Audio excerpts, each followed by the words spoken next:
Okay, so what I have here today is a Hot Wheels diecast. This one in particular is the RWB Porsche 930.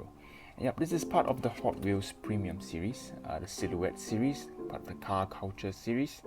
And you can see that this packaging is slightly unique, as usually the main lines do only have a non-printed back for the cards. But this one you can see is printed, and printed, I would say, very nicely. It's slightly laminated as well. You can see the other cars that are featured in the series. But of course, what stands out is this illustrated white RWB Porsche 930 on the top. Very nicely done, and it does really resemble the car in the packaging. So let's take a closer look at this package. So the car features a very wide body kit, and I think that this one is very hard to find, as I bought this off a reseller.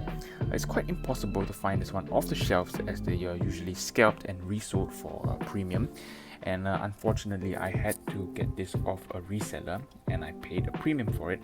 But I'm still very excited to have one in my hands. So what defines an RWB Porsche? So its signature wide body design, which is featured in this particular vehicle.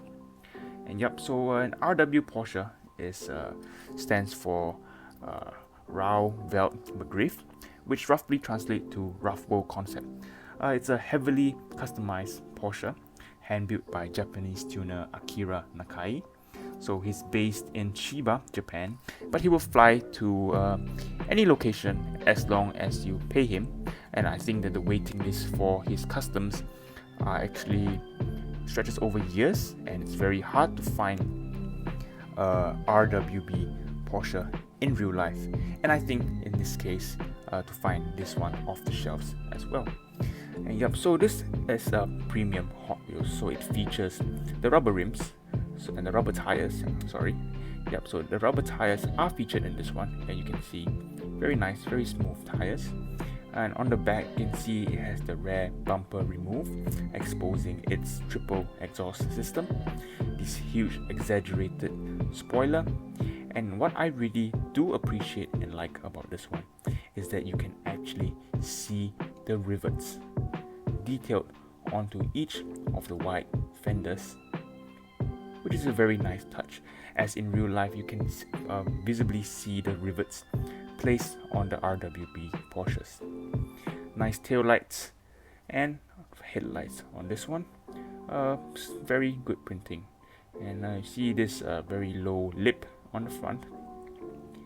And on the back, you can see that the glass is slightly tinted, some detail on the inside, but it's quite hard to tell as the glass is really actually heavily tinted.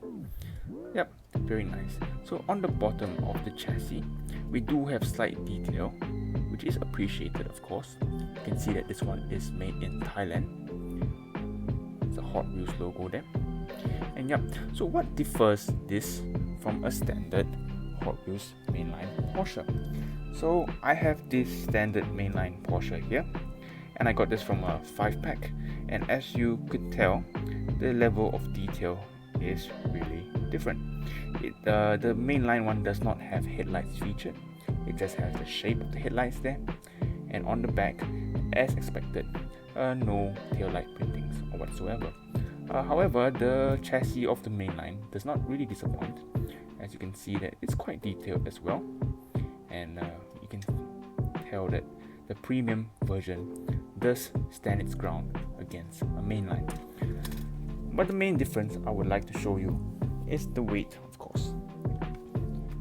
So what I have here is a scale, as it's quite impossible for me to actually show you the difference without weighing it. So here we have the mainline. Let's put it on a scale. It weighs a nice 30 grams.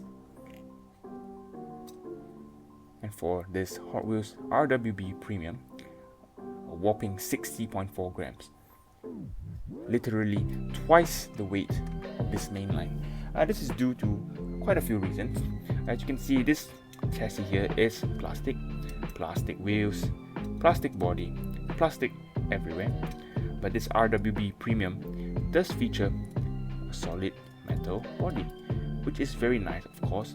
As I did mention in my previous videos, I do really appreciate the heft on my Hot Wheels, as it's really a nice feeling and gives it that premium vibe. And I think that it fits perfectly for this RWB Porsche 930. And yep, so let me know what you think in the comments down below, and let me know whether it took you a while to find this model, or do you manage to get it off the shelves. I think there's one in a black variant, but personally I feel like the white one stands out much more.